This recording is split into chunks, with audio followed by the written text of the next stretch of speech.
Hi, it's Jan Beta, and this is a B&O Olufsen Beogram 1203 turntable. And it has a little problem. It is running too slow, basically.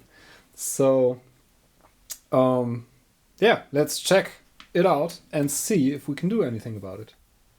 Okay, so here it is. Okay, this, I think. This is I think it's from the 70s, and these things are known for their nice design, but yeah, these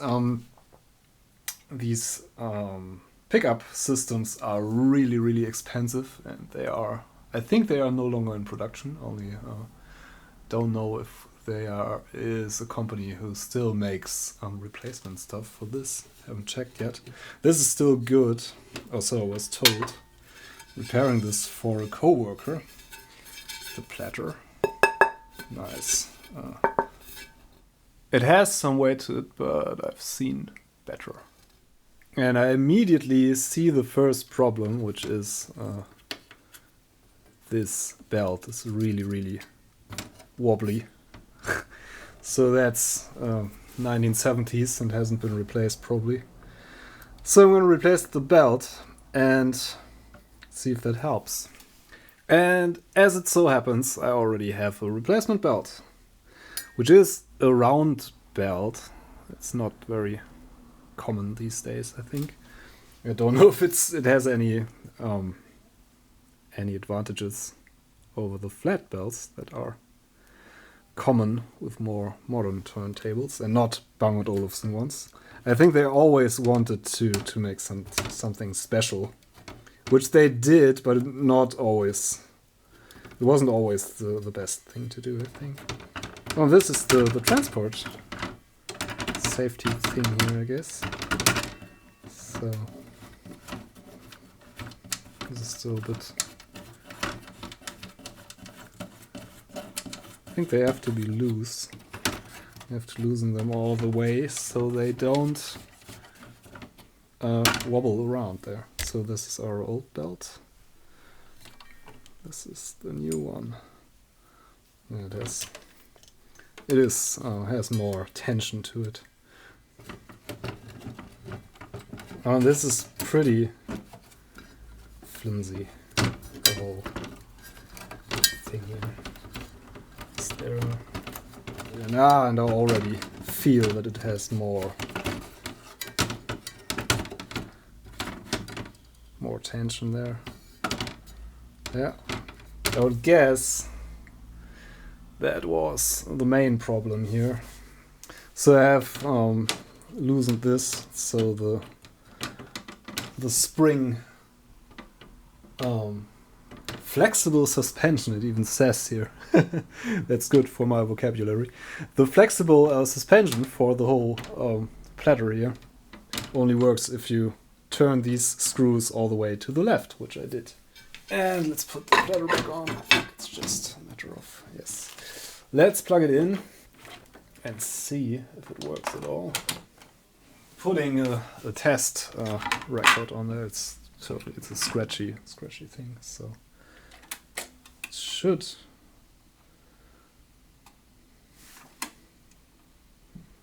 just work normally. And it doesn't have any strobe light or stuff like that to test, so I'm probably going to I don't really know how to test this. I have to print out a strobe thing, I think. And in the meantime, I can just listen to some music. But I have to find a DIN adapter, because this comes with the classic DIN plug, which was very common, at least in Germany, in the 1970s and the 60s. So it's a German plug design. DIN, Deutsches Institut für Normung. Yeah, German Institute for Standards, basically. So, and I want to turn this around, so I'm going to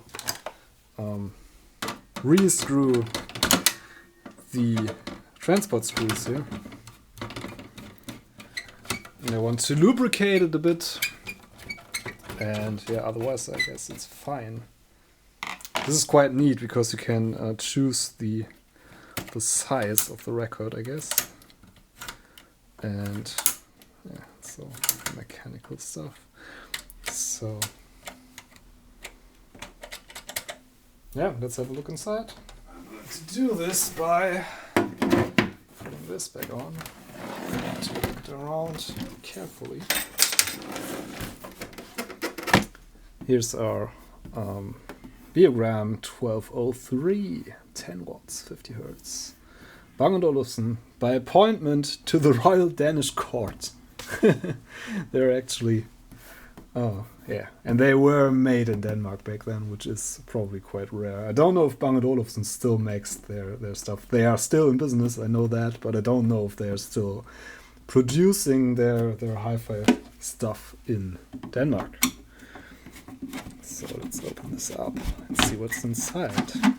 I'm a bit excited because I just love old turntables, and this is a pretty special one. It's not, I won't say it's a particularly good one, but it sure is special. So let's see, just lift this off. And here are the insides. It's a grounding pin. There is a little envelope that has the service instructions in it, which is pretty nice. It's the wiring diagram for the cartridge and for the mains, which is pretty useless for our task here. It's a nice touch. Like that. So we have to lubricate this thing, and I don't really know where this is supposed to go. It's supposed to hang on here. That's gonna be interesting.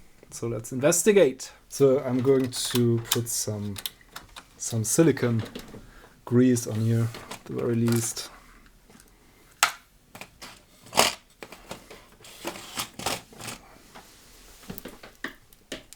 That won't hurt at all.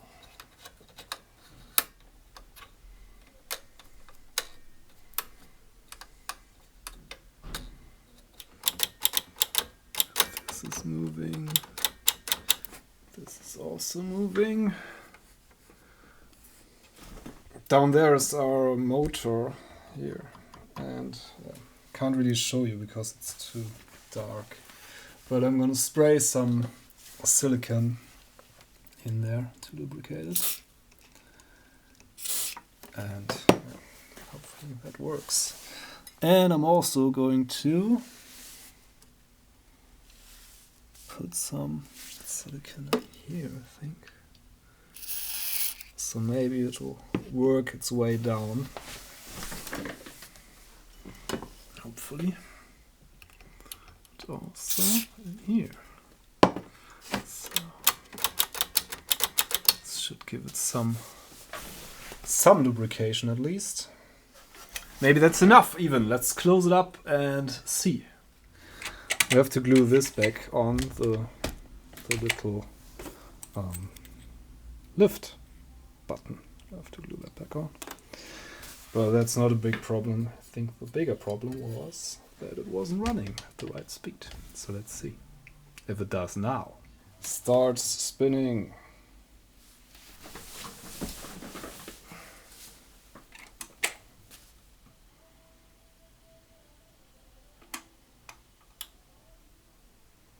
Okay, and it stops spinning. So I lubricated everything and it's still too slow. So there is a little adjustment wheel on the side, but it's pretty hard to adjust stuff. So I got one of these strobe things, and you should be able to see that this portion, the inner ring, should appear to be standing still at the right speed in the camera, because the camera shoots 25 frames per second, and this is pretty close actually. So you can do this with a light bulb if you don't have a camera. So that's probably as close as we're gonna get. So what I had to do, and I would have to disassemble the motor, because the lubrication in the motor is clogging it, and that's all that's wrong with this. So the belt was pretty loose there, so it didn't hurt to exchange that.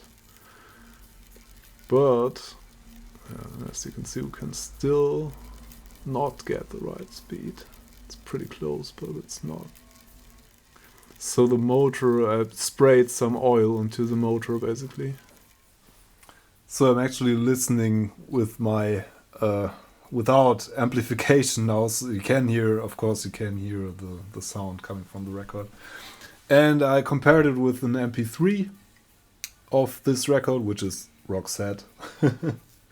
I kind of liked Roxette when I was young, so I got some records to remind me of the good old days, which were the 80s, of course. This is Look Sharp by Roxette. It's a good album. It's a pop album, and I thought it's at least it's Scandinavian. I don't have any, but yeah, I'm not sure if I have Danish music. But this is Swedish, so I guess it's as close as I can get with my record collection to Denmark.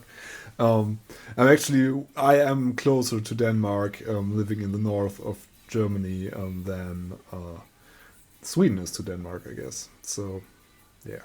Anyway, this seems to have worked. So let's try and put some more oil into the motor, and maybe that fixes it permanently, or at least for some time. The switch is still a bit loosey, but it also works, and it doesn't go back automatically, but I guess that's normal, I think. So you have to put it back, and it stays in place, and you can switch it. The switch doesn't work every time, and there's something rotten in the mechanics there, but it works just fine now. That's cool. This seems to have done something, and I just sprayed some silicone spray into the motor assembly from the outside without disassembling it. I would have to disassemble it fully, but I am a bit afraid of not getting it back together. So that's it for now. The thing that slowed it down really was the lubricant in the motor. So, and maybe the belt, and some clogged lubricant across the mechanics in there. But now it seems to work just fine. So thank you very much for watching. Hope to see you sometime soon. This was a quick fix of a Beogram 1203 turntable. There's going to be more audio stuff, but there's going to be a lot of computer stuff also on here. If you like this channel, you can subscribe, and yeah, doodly-doo. Give it a thumbs up. Hope to see you again. I'm Beta. Bye.